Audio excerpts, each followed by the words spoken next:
So we have a lot of business to cover today, so I'm going to go ahead and start, and I'm certain some other people probably will come in. So I'm just going to go ahead and call this meeting to order, and I'm going to pray for us. Lord, thank you for this day. Thank you for the message that we just received to read, ponder, and pray. I just ask that you would be with us this morning as we try to cover some church business and just update everybody on the status of where things are in our church family. Thank you for the opportunity to stand in this space and serve in this way. In Christ's name I pray. Amen. So you have kind of a full packet today. And the reason for that is that there's so much information that I wanted to address today, and there's just no way to do it in a reasonable amount of time. So what you have in your packet, of course, is the agenda.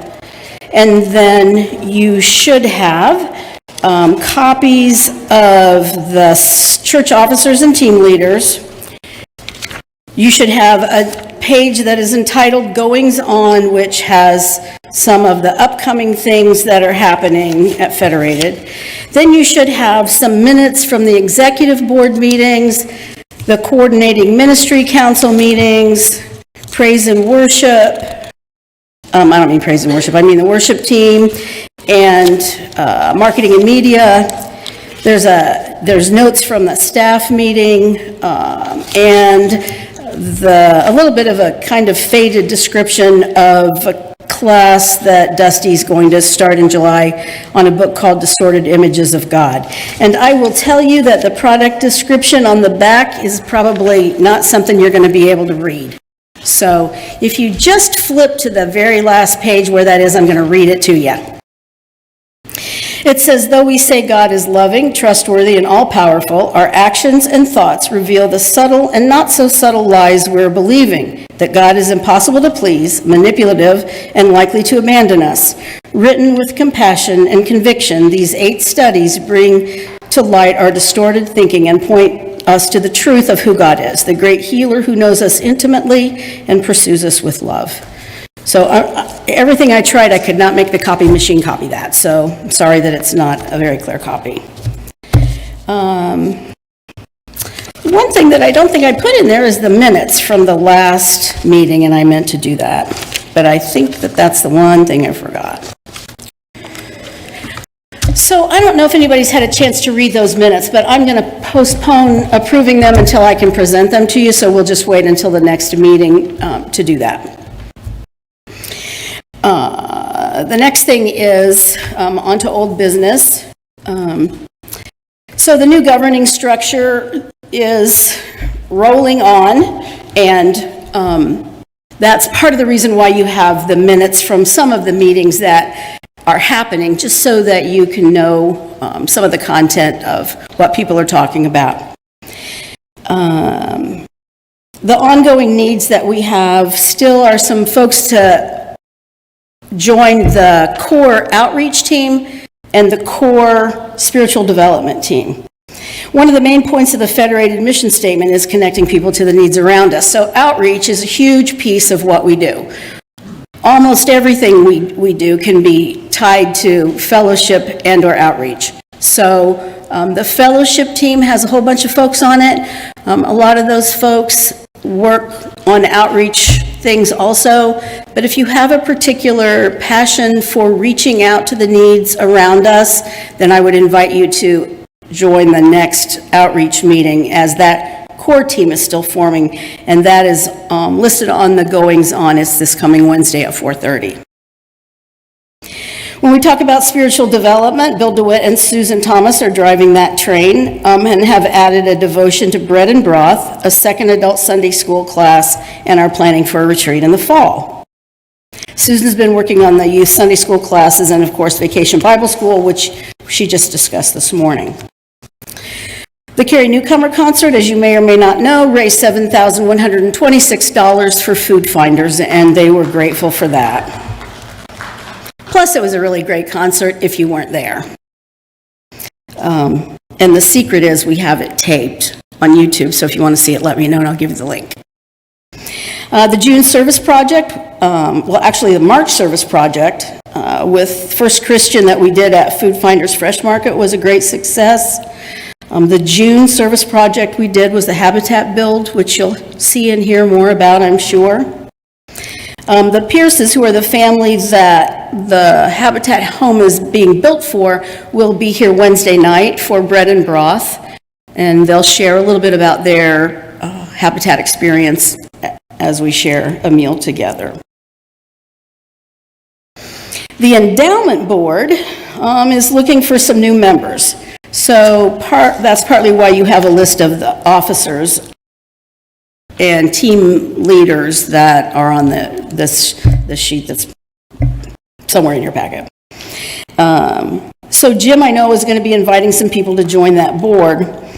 What happened is when we did the vote this year and we changed the governing structure, we didn't do anything at all with the endowment board.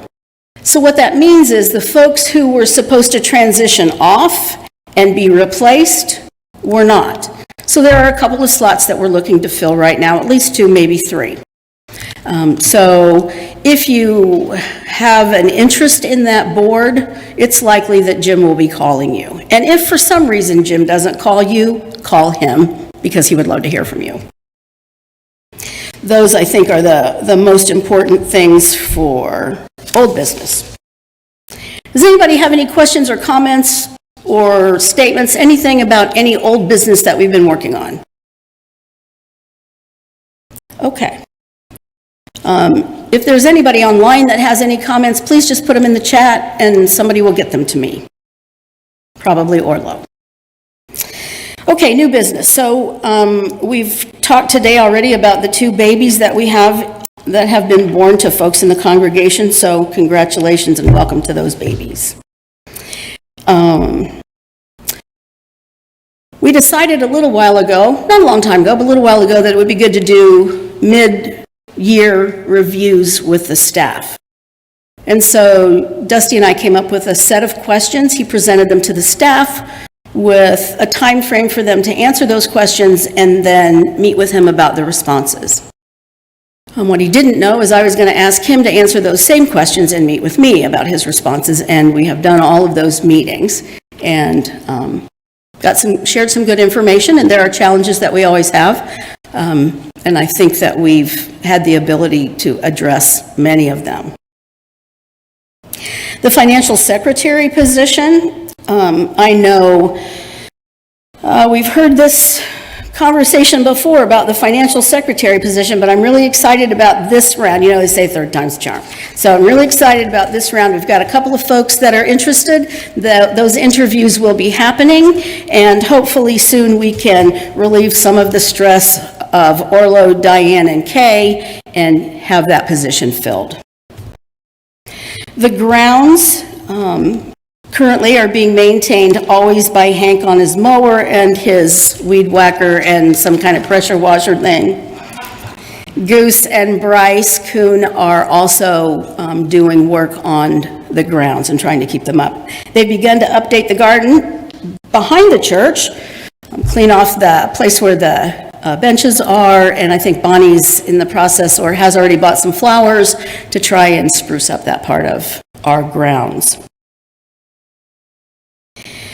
The next thing is, it says adult daycare. So there's a group called Life Has No Boundaries, and it is a group that serves developmentally disabled adults, and they have agreed to rent 3 of the rooms that we have on the lower level. The senior high room, which is the little kitchenette, the junior high room across from that, and the kids' room next to that. Because of the needs of folks who are developmentally disabled, those rooms needed to be painted before they could start the beginning of August. So there was some concern expressed about the mural that we have down there. And so Dusty negotiated with the Life Has No Boundaries folks so that we could paint 3 of the walls in that room and leave the mural. So they are excited about starting. They'll start August 1st. They're going to pay us $450 a month. They'll bring a refrigerator and a microwave to use in addition to the refrigerator that is already down there. The adults are all over 18 years of age. They'll be in the building Monday through Friday from 8 to 3 and entering through the side entrance, as I understand it. They want to be able to use the kitchen weekly, but understand that funeral meals will take precedent over their use of the kitchen. They also have a 15-passenger van that'll be parked by our garage over there. And we may or may not be able to use it, we don't know yet. So I know that Dusty is painting those rooms. Are you looking for help for people? Those are good. Anybody who can paint without being sloppy? We can't have any sloppy painters. We need good painters.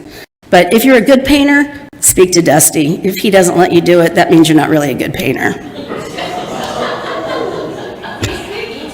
He's picky. I mean, he's got a DIY wife, so.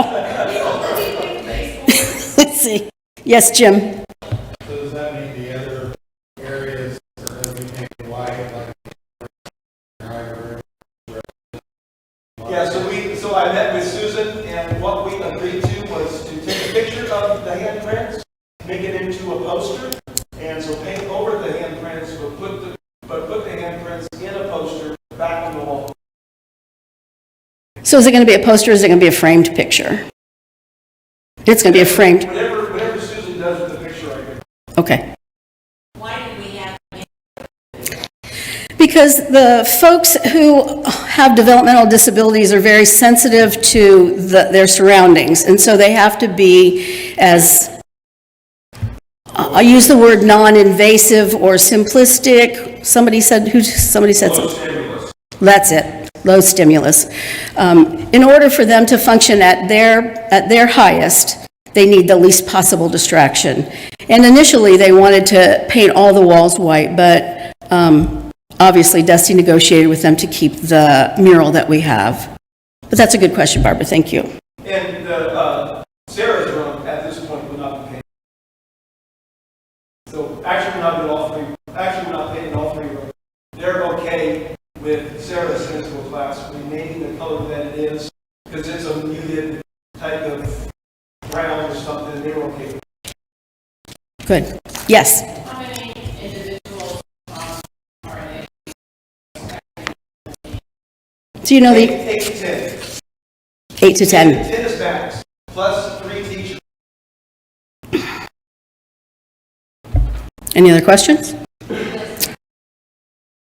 Diana? Just a thought, I don't know, it sounds like the conversation's already been had, but I don't know if it could be drape or fabric cover that could be drawn down, drawn back up, over things like what Jim suggested.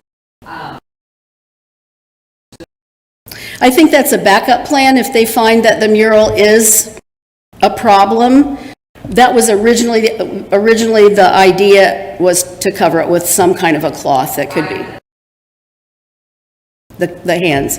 The same thing holds true for the other room. Orlo. People online can't hear. I have a mic. Okay. Would you take it to Barbara, please?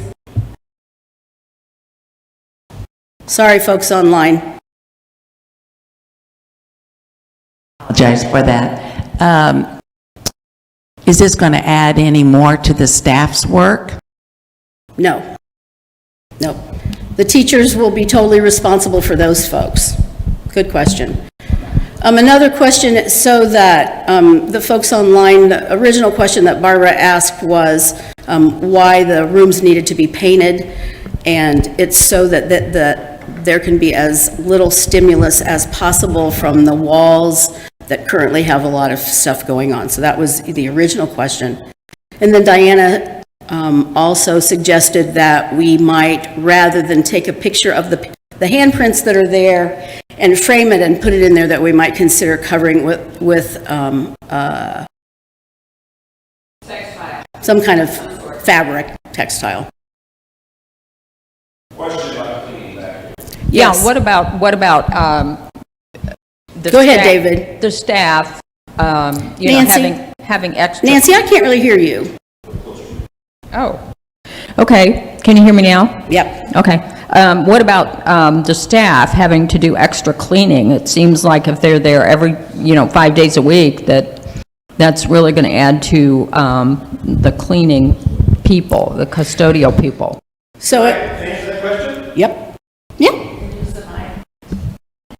So this is what we determined.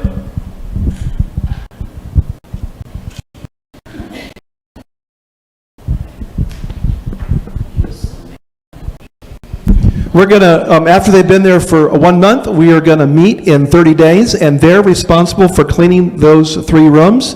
If we agree that it's not being kept clean, that they will cover the cost of increasing the pay for our janitor. Dave, was that your question too? Do you have this? Okay. Any other questions? Yes, Jim?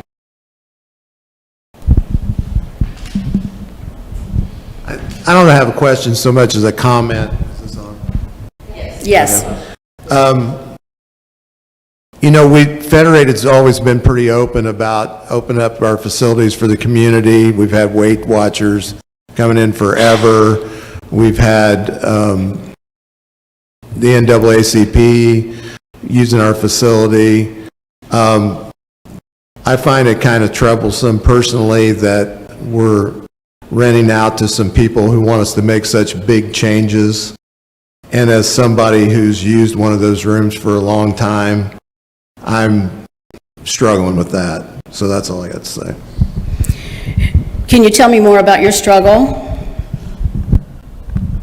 Well, Noah Wirt, who's with us today, was one of my kids that, when he was a real little guy, and the Taylor twins and I had them all in that room.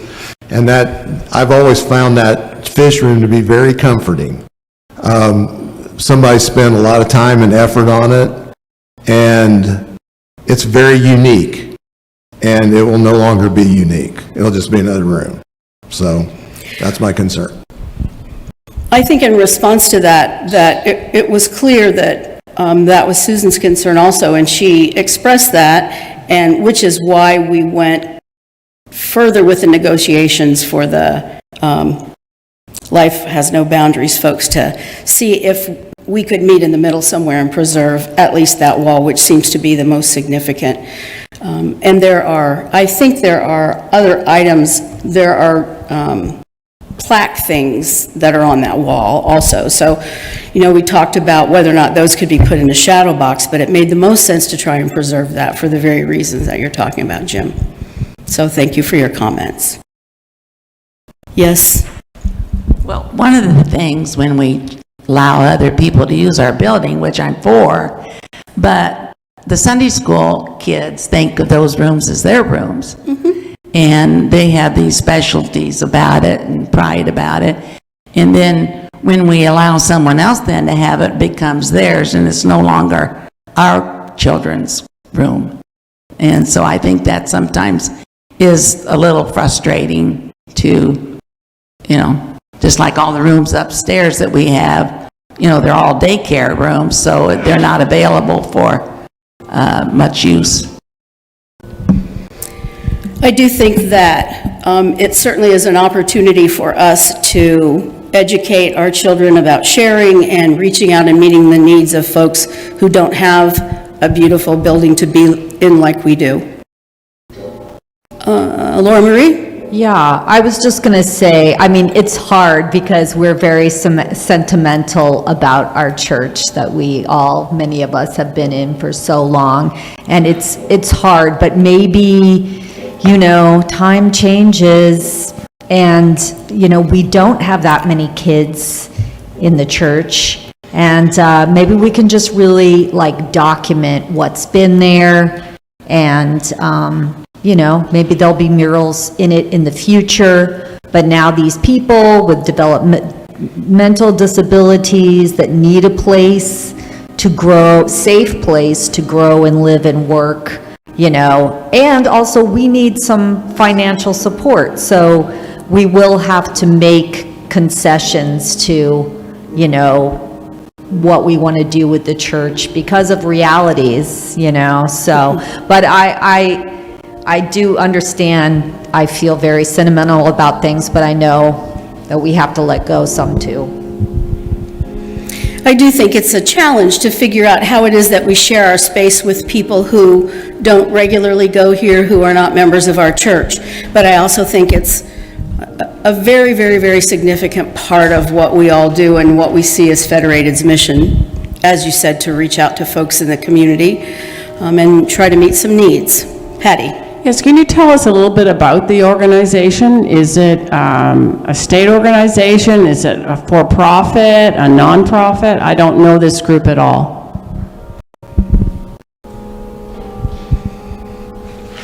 Gonna tough that to Dusty. I'm going to lead you to their website. If you'll look to the very last page in the work, in the things, this, it says church staff meeting.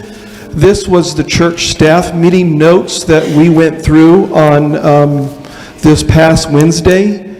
And when we as a staff were going through the current projects that we were working on, you will see number 4 there, that life has no boundaries. Alyssa is the one who is overseeing this thing, and she has a website and a Facebook page. They've been at the Catholic Church for the past 4 or 5 years. She was a teacher in the working with those with special needs before she branched out to specifically do this particular cause. Nonprofit. Any other questions? I think they didn't have enough space. I'm not sure. Do we know why they left the Catholic Church? You asked why they come in here? They're coming here because they needed more space. They're coming here because they needed someplace on the bus line. They needed someplace where they had a little more parking, because right now they're down at the Catholic Church, which is on Purdue campus, and there's no parking. They're in the basement right now, and there are no windows, and so they're downstairs, no windows. In our building, there are windows, and so that's why they're coming here. Number 2, the trustees have been talking since I've been here about trying to find ways to use our building more often. And when I got the call, it fit exactly what the trustees were asking of us. And so we've been meeting with Orlo and I have been meeting with Alyssa for the past little while, talking about with Susan what we needed to do to come up with something that was good for us and good for them. And I think we found that something. Thank you. Any last question on this topic? Yes, Diana.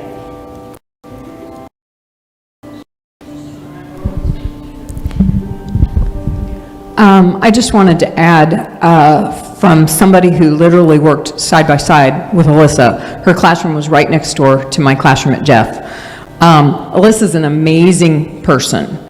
Really, I have seen her work with these kids for years at the younger level, and I'm sure maybe I can probably see some of her kids that I had right beside me for years, maybe part of this program now. She's really an amazing person. She's a Golden Apple Award winner. She's just tremendous with her work with these young people. Thank you. Okay. So you may or may not have noticed that I haven't been doing worship leader very much recently, and that's because we're trying to limit the time that's spent doing that, and you all know that I'm not good at that. Marcille told me, as she told Dudley, that when you're doing the offering meditation, it is not a sermon, so it needs to be short.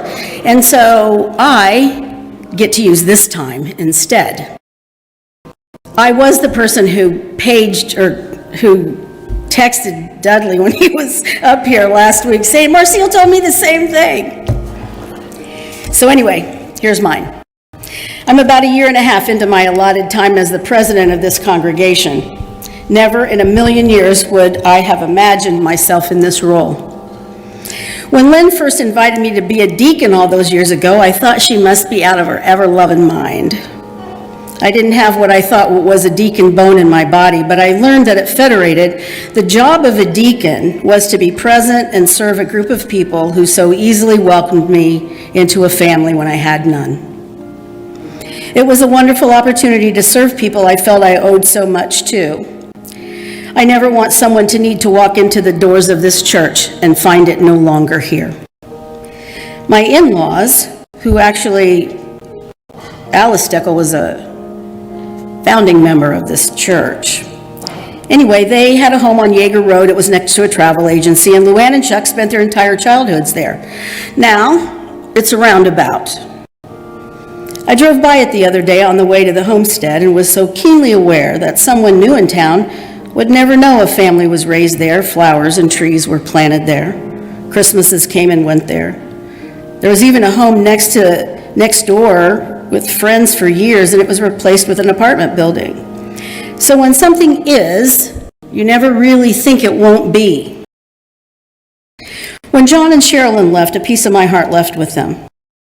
As we now approach almost 2 years since Dusty and Debbie's names went up on the wall in Trimmer Hall, I am reminded that I am not the only one who has found healing and love and friendship and home in the walls of this place. Friday, the Supreme Court made a decision that I'm certain we don't all agree on. The thing I know is that in spite of our disagreement, our love for this place and for those who darken its doors will continue to work together to make the world immediately around us better than it could ever be without us. When the Pastoral Search Committee chose Dusty as our next senior pastor, one of the many reasons we did was because we needed a pastor with a vision to take us into the future. We needed someone who was not interested in maintaining the status quo, but rather someone who was brave and willing to take some risks and guide us into the future. We could have chosen a pastor who would love us and preach the word and be safe, but we didn't. We chose a pastor that God sent to us to lead us forward. If we talk about the parable of the talents, it appears clear to me that God wants us to grow what we have, not squirrel it away until he returns. It seems to me that we are charged with the fact that success is not possible without risk. Secondly, all we do should have the end goal of glorifying God. Thirdly, we all have God-given talents he wishes we would put to use for his kingdom. The reward God gives us is not for staying safely where we have been, but rather for the effort we put forth to grow his kingdom and move it forward, not to keep it where we find it today. I say all this because with regard to taking risks, we have done some small things, and now we're looking at what we need to do next. The consensus has been within the Federated family to do what is needed to be a healthy church, one that is secure in itself enough to invite others in to find what they need, just as each of us has found what we need. Dusty just preached a whole series on being healthy. He was not only talking about our individual selves, but also our congregational selves. That requires risk, the risk of reaching out to others who may think differently from us. It requires trying new tech things to remain relevant and inviting in the changing times of today. It requires imagining what we all might do to create a sense of warmth and beauty that people experience not only with their hearts, but also with their physical being. A place that is warm, secure, friendly, clean, and fresh, reflecting a level of care and investment that others are interested in being a part of. Recently, we did the refresh of Trimmer Hall in the narthex. What an amazing difference those two projects made. I still walk in and appreciate the new feeling that those tiny carpet changes have made. Today, I'm going to invite you to consider some new changes. Some changes that will refresh our sanctuary and make it not only more physically comfortable as we move some pews and add spaces for our friends and family who are in wheelchairs, but also more aesthetically pleasing with some changes in what welcomes us when we walk into this sanctuary. Because each of us has our own set of preferences to color and texture and clutter versus minimalism, we hired an interior design company to give us some ideas of what changes we might make in our sanctuary to achieve a newer and more relevant feeling than we currently have. Today we're going to talk about some of those ideas that we are considering.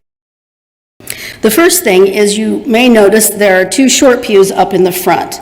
They've been placed 6 inches from the front pew on one side and 8 inches from the front pew on the other side. 6 more plus 8 more. It's additional. 6 additional inches and 8 additional inches. So what we would like for you to do is come up, walk through, and see, there's a clipboard with a paper. If you could write your name for the preference. Is that what you want them to do, Orlo? Just fill in the blanks. Fill in the blanks on the paper on the clipboard. There's one over there and one up here. I, as you all know, fairly wide girl, can walk through both of them. I just want you to know that. So the pews, obviously what it takes to get in and out of them, we're larger than we used to be, no matter how large or small we are. Because I hear some of you small people talking about how large you are. And everything is relative. So we just need y'all, tiny people and not tiny people, to walk through and let us know what you think about the pews. We do have moms and dads who are challenged to get themselves and their children with, diaper bags and other child-related items that they have. The other issue is that we don't really have anywhere for a person in a wheelchair to sit except back in that corner. It's just like we don't want them up here by us, we want them hidden back in the corner. So we're talking about shortening some pews so there will be spaces farther up. And if you look at the picture behind me, you can see the front pews are shorter, there's some middle pews that are shorter, the back 2 pews are shorter, and I'm still pushing to remove the back 2 pews. For the next slide. But we have a next slide. Can you do the next slide, please? This is the next slide? It just seems like it looks the same to me. No. There you go. That's it. Okay, so there's a space in the middle. I'm still voting for those 2 back pews to be gone. But anyway, as you can see, the whole point is that the decisions have not been made. This is a process that we've begun, and we're looking for feedback just to the ideas that we have to date. Do we have any other pew slides? Is that all the pew slides? There's not a slide with no back ones. Imagine marking out those 2 back ones. Just imagine that. Because when I want to go across the back end of the church, I have to slide through. There's just no way. You should be able to walk through the backside of the sanctuary without having to slide. It would be good to do it in the middle, too. Could we do just one of the back? Yeah. Take out that second one? We could. If we can get the trustees to agree with us. Yeah, that would allow access, that would allow the access. As long as a wheelchair person can get through there, then. Let's not focus on details. I'm just saying. That's right. Okay, next, the carpet. So Mike, will you put up the black and white picture that we have? I asked Orlo to dig and see if he could find color pictures of the old carpet, because I've heard we've had green, I've heard we've had turquoise. This is the picture of the congregation not long after the church opened. Isn't that amazing? Isn't that a wonderful goal? And who cares what color the carpet is? Look at the people. Right. This picture is when the carpet was either blue or turquoise. I'm not sure if there were 2 different colors or people are using blue and turquoise. to describe the same, I'm not sure. But what I do know is that the carpet that we have now has been here for well over 30 years, is worn, and some people think it smells bad, and it just needs to be replaced. Because part of what we're trying to do is refresh the sanctuary so that when people come to visit us, when we come in, we have a new sense of peace, a new sense of comfort and fresh. You know what it's like when you paint your walls at home, or you get new carpet, or you get new furniture. Most of us don't wait over 30 years to do that. So in this particular instance, we're looking at carpet color.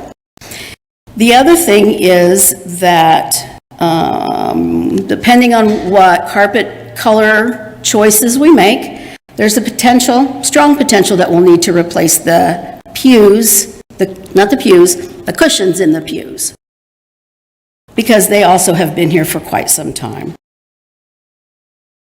While the carpeting is up and the pews are being moved about, we're going to install a hearing loop.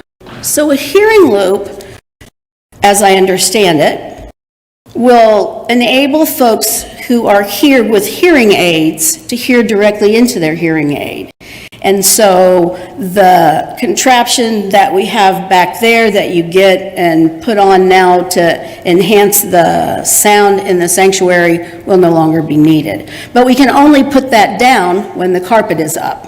So that's one thing that we intend to do to facilitate the hearing of the folks who are older and have some difficulty hearing and have hearing aids.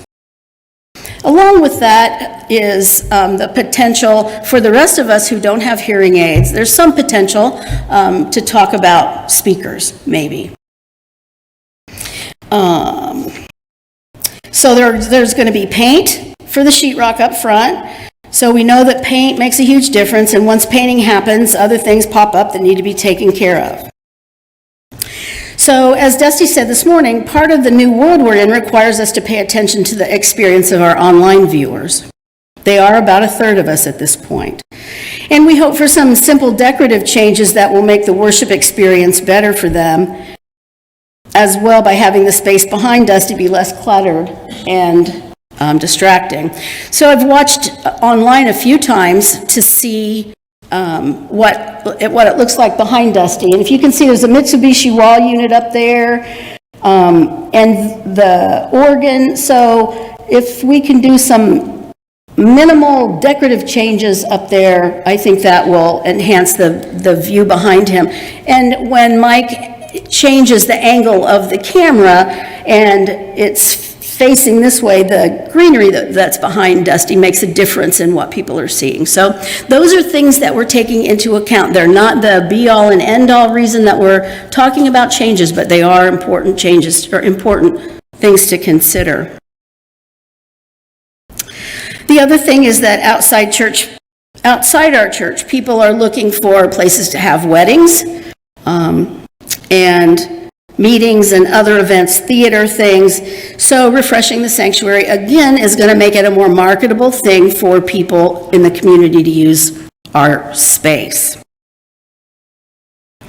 So if you can see up here, if you're like me, if you look at all this fabric up here, when you look at it every single Sunday for year after year after year after year, you don't really see what's up close. So what's circled are just some examples of how the fabric has pulled away from the wood pouts, or those wooden pieces that are on the front. And so that throughout, up higher and on all the sides, there are some places where that fabric is pulled away. So when you start to focus, you can see it. And so that's part of the consideration to look at for a refresh. So what I'm going to do is ask Mike to put up the pictures that we have now from the interior designer. So you can see, obviously, this is the sanctuary and how it looks now. Arcor is the company that we used. There was another company that we attempted to engage that was almost $2,000 more. And so that's why we chose this company, along with the fact that the designers have worked on several other churches in the area, and we've been able to see the finished results of some of those. So in this particular screen, you can see the refreshed carpet and paint, but with our same brown fabric that we have up here. On the far side, you can see carpet, paint, and a different color of speaker cloth. And the other thing, if you look closely, in the first picture on the left, you'll see this. But if you look at the next picture on the right, you'll see that we have removed these. And so when the choir is up here, you know, those extra couple of feet on either side will certainly facilitate the choir fitting in there better. We talked about the potential of removing the modesty walls altogether, and that didn't appear when we looked at it in a mock-up like this, didn't really look like what we wanted to do. So considering budget, considering that we need to be good stewards of the money we have, and considering we need to be good stewards of the building we have, these are the ideas that we're working with. So the reason that we're here today and part of wanting to talk and present these ideas to you is because we're right at the beginning and we just need some input from you and some permission, really, to move forward. We don't have any final decisions on anything. We just need you all to know what we're doing, have your input, know that there's an avenue for other input you think of later or questions you have. Today, I'm looking for some dialogue. So we had good dialogue about the downstairs rooms. I'm inviting dialogue about this. Questions? Orlo, can you go give her the... Thank you. Orlo's getting his steps. What color is the right one? This one over here? Yes, uh-huh. It's like, well, it's like a gray. I don't know the actual title of the color. What is she asking me? What color is this? The one that's on the right. What's the color of the carpet and the fabric? Okay, so let me just tell you what the designer is doing right now. We say this was put in. Many people think, well, Lynn tells me this was put in 1982. Somebody else thought it was 1987. But whatever the 1982. So that means 40 years. So in 1980 and 1990, red was kind of the color. Gray is kind of the color today. And so the designer gave us a couple different colors. We just thought not that this is the color that we would go with, but it's kind of a grayish, and it just fits modern trends, and it went well with the brick. Meaning we didn't want to get a carpet that didn't go well with the rest of the building.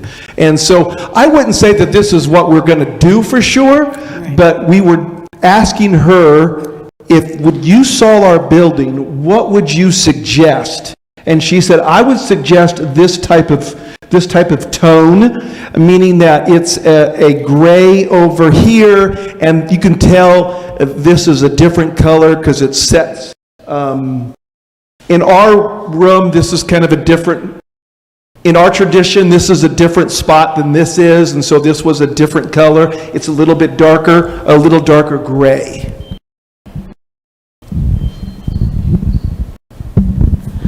I'm concerned about the carpet having a pattern that may be popular now, but I'm thinking all three of my children were married in this church, and I'm thinking about wedding photos with this patterned carpet. It seems busy to me. Maybe I'm just old, which I am, but the patterned carpet, I like patterned carpet, but maybe not necessarily in this space for the reason I just said.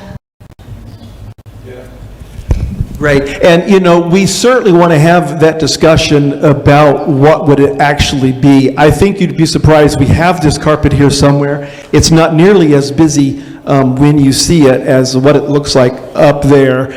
I don't think we're making a decision on carpet today. Right. I think we're making a decision on, should we consider recarpeting? Sorry, just to back up a bit, what was the process like? Who picked the interior designer, and like where did the idea come from? The executive board and the trustees. Decided to hire a... Interior designer, yes. Okay, and can I ask how much the interior designer was? Well, we haven't, you know, it just depends on how much we use it. Right. And so the cost is going to be determined.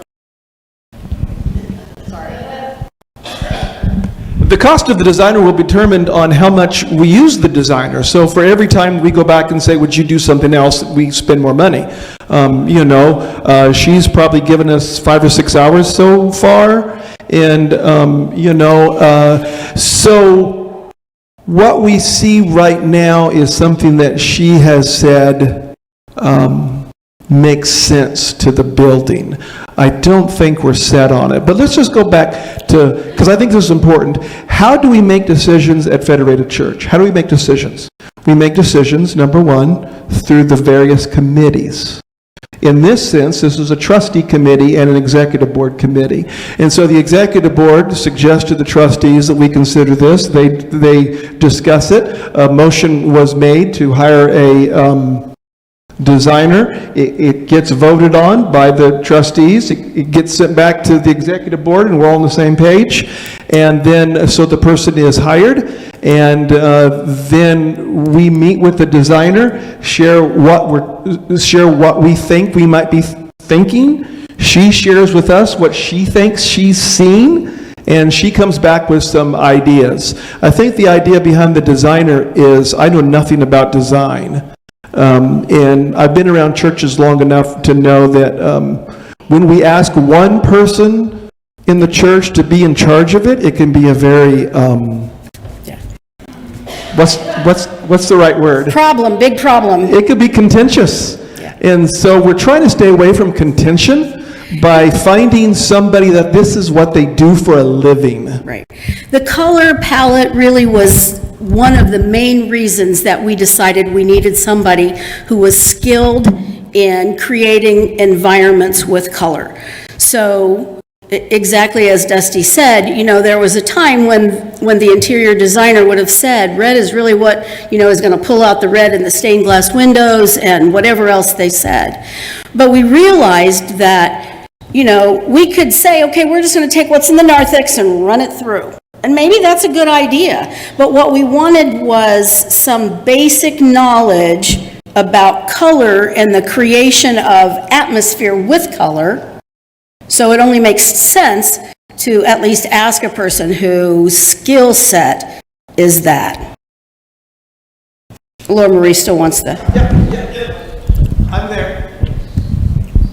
I'm going to have to go soon, but I have to express that I think decisions about how the church spends its limited resources should be guided by what would Jesus do, and I don't know that spending our resources in this manner is really maybe, I don't know, I really don't feel like the carpet needs replacing. I only see one spot.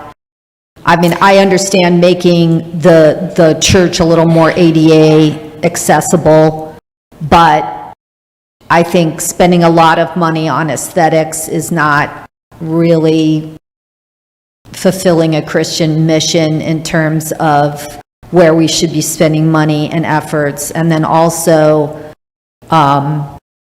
it's not environmentally very good because, you know, it just, yeah. So anyway, I've looked around at the carpet. The only area I really see is busted out was up there. And so I'm just really not for any of that, but I also have to go. Sorry. Thank you for sharing your opinion, Laura Marie. Okay. We appreciate it. Thank you. Anybody else? Yes, Barbara in the back and Diana in the front. I saw her first, I'm standing right there. Okay, so I understand that everybody has kind of their own vision of things. One of the things that I've learned is that we are not all equal in terms of how we visualize things. I'll tell you straight up right now, I look at that wall right there and I see a pink undertone. Okay, so what I have learned just throughout, my work on different things that Shelley and I have done, but also my work with students, is that sometimes you have to really kind of open yourself up to understand what really is visual. Not everybody sees everything the same way. I look at this carpet and I see every single place where it's faded. I look at the ends of the pews and I see every place where the end of the pew is lightened because we can't clean there as well. Those sorts of things. The other thing is that I also know that in this world where we want to be inviting into our church, and we are hoping to grow and renew and just expand so many of the wonderful things that are going on here, is you have to be able to look from multiple different perspectives. And so having a building that has parts of it that haven't been updated in a good number of years can cause other types of thinking that goes along with that. And even though, yes, I absolutely believe that the monies of the church should be out and working in our community, we also need to be able to have a place where the community feels like they want to come in and share and be a part of the church. And that's more than just a certain age of community or a certain type of community. Just like Dusty said, in his message this morning, we're for everyone. And so I guess what my statement would be is, if you're having a hard time envisioning this, talk to people and listen to what they say, because they may share something that you didn't even ever think of, just like my saying, I see pink in the walls. It's an undertone, it's in the coloration, and I think that needs to be updated. Just talk and listen and invite what other people are saying into your mind, to just think about those other kinds of reflections too. Thank you. Barbara Amos. I'm going to let you go because I can't. I was just going to speak to the pews being moved. I agree with Debbie over here. The two back ones that you said you wanted to get rid of, that was just a thought that you had. But we might consider what the handicap ones. My father spent his last years in a wheelchair due to a leg being cut off. My mother's was on a walker. And Pat and I talked about it at the restaurant. You walk in and you're hoping to sit close right there, and they move you clear over, which is hard for the person with a walker and a person in a wheelchair. So the two back pews always to me was convenient for people. And I remember when my dad came in here when our son was being married, or my daughter, and he said, oh, this is good. He just knew he could sit right there real quick for the rehearsals and everything. So we might consider them rather than what we want that fits our body images, but what fits their need. Right, that's exactly what we're doing, so that we're trying to allow for the folks who don't want to sit in the back but would like to be closer up to the front, but that's a very good, it's exactly what we're trying to do. Yes, I'm sorry, I can't see your face back there, so I don't really know who it is.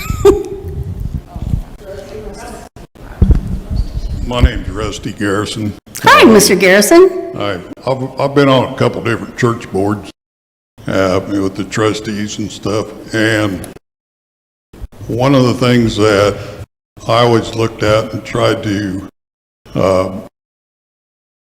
put it, kind of lead the guys in the way is that this is God's church. This isn't just our church. And we ought to do the best we possibly can for his building. And whether it's, if it's updating the stuff, that's what we do. We got to do the best for his church. As far as the colors up in the front with the pink overtone, that was painted when we had the, I don't know, it was like the 50th anniversary or something like that. We had that big doings here. We were wanting to get that painted and refreshed, and we were trying to match the color that was there. We painted those walls 3 times to get close to it. Wow. So was that like 25 years ago, you think, something like that? It was at least 20, maybe. I don't know, but yeah, it was a while. Okay. So, but one thing I would suggest that if you paint the registers on the side of the walls over here, that you don't do it with a roller or a brush. Okay. There are companies that use electrostatic painting, where that they charge the paint, and it will do a whole lot better job, and it will look better than with a roller or brush. That's how these originally are painted, but try to keep that in mind. Okay, thank you. It's great to have that information from. Seems to me like we need to get him back involved again. Right? Right? Anybody else have any questions or comments? Yes, Debbie? I just have to say that I'm really in favor of moving the seats apart, because when my mother and father-in-law came, she's had a stroke, she could not get into those back rows. They were too tight. And this one was a little bit of a struggle, but the back rows, she could not get in there. They were too tight. So before you leave, if you can come up, check out the pews where they are, number 1. Fill out the clipboard for Orlo number 2. And number 3, truly what we're asking about today is think about what we need to do, what we are able to do with our sanctuary to help move us forward.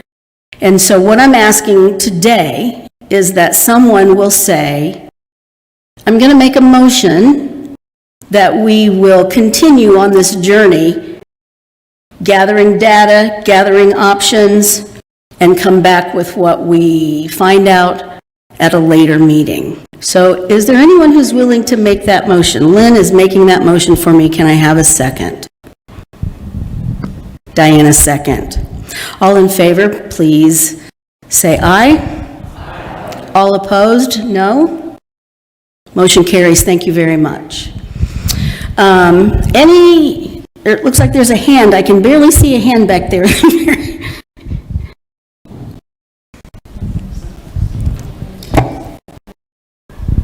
Help me out here, cousin. I'm Tricia Garrison's cousin, and I'm from Iowa. And I'm going to just speak up about what you're going through, because my church, my little tiny town church, just did this. Just before the pandemic. And it's the church my dad served, and it's home to me.